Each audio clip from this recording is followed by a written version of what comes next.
படிப்பு முக்கியம் இல்ல, நீ மாடி மேய்க்கப்போ, நீ வந்து கல்ல இறக்க போன்றது இன்னொரு கட்சியும் வந்து சொல்றாங்க. முதல்ல சகோதரிக்கு வந்து நான் சொல்லணும்னு நினைக்கிறேன். கிரியா உடம்பு இரும்பாக்கிக்கடா, அடமலா ஆரம்பிச்சு வெளுத்து வாங்க போற போக்குல வந்து நாம் தமிழர் கட்சி வந்து ஆடு மாடு வளர்ப்பு இது பண்ணுது, கல் இது பண்ணுது அப்படிங்கிறாங்க. நாம் தமிழர் கட்சி என்ன சொல்லுதோ அதை வந்து வேற மாதிரி திருத்தக்கூடிய வேலையை வந்து திராவிட தரப்பு தான் செய்யுது. இது ஆடு மாடு மாநாடு போட்டாங்க அப்படின்னு அந்த கேலி கிண்டல் பண்றாங்க. அந்த மாநாட்டின் நோக்கம் என்னங்கிறது இது வரைக்கும் புரியல. மேய்ச்சல் நிலத்தை காக்கணும், மேய்ச்சல் நிலம் எங்கள் உரிமைங்கிற முழக்கத்தை வச்சு அந்த மாநாடு நடக்குது. அது ஆடு மாடுகளின் மாநாடு அல்ல, ஆடு மாடுகளுக்கான மாநாடு. இப்போ ஒட்டுமொத்தமாக நாம் பயன்படுத்தக்கூடிய ஒட்டுமொத்த பால் தேவையில் 53 விழுக்காடு பால் தேவை வந்து இந்த மேய்ச்சல் முறை மூலமாக வளர்க்கப்படக்கூடிய கால்நடை பெறப்படுது.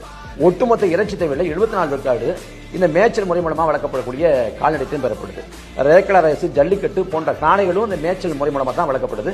அது மட்டும் இல்லாமல் திமுகவோட சுற்றுச்சூழல் அணியோட செயலாளர் ஐயா கார்த்திகை சிவசனாதிபதி சொல்றாங்க, இந்த மேய்ச்சல் முறை அழிஞ்சு போனா பல நாட்டு மாட்டினங்கள் அழிஞ்சு போகும். காங்கேய மாட்டினங்கள் தவிர எல்லா மாட்டு மாட்டினங்களும் இந்த மேய்ச்சல் முறை மூலமாக தான் வளர்க்கப்படுது அப்படிங்கிறது. அந்த மேய்ச்சல் முறை வந்து இன்னைக்கு அழித்தொழிக்கப்பட்டுச்சு, மேய்ச்சல் நிலங்கள் இல்லை. அப்ப அந்த சமயத்தில் மேய்ச்சல் உரிமை கோரி நாம் தமிழர் கட்சி ஒரு மாநாடு போடுது.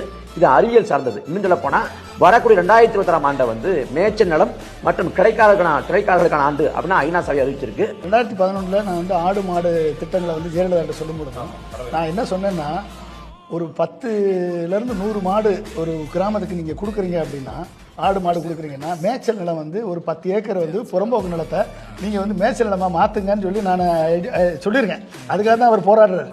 அது கண்டிப்பாக அந்த மேய்ச்சல் நிலம் இருந்தால் தான் இது வந்து இந்த நம்ம கால்நடையை நம்பி தான் மிகப்பெரிய ஒரு பொருளாதாரமே கிராம பொருளாதாரம் முன்னேற வருது. அப்போ அந்த கால்நடை வந்து எப்படி வரும்? அந்த மேய்ச்சல் நிலம் இருந்தால் தான் அது வந்து ஒரு ஆரோக்கியமான ஒரு கால்நடையாக வரும்.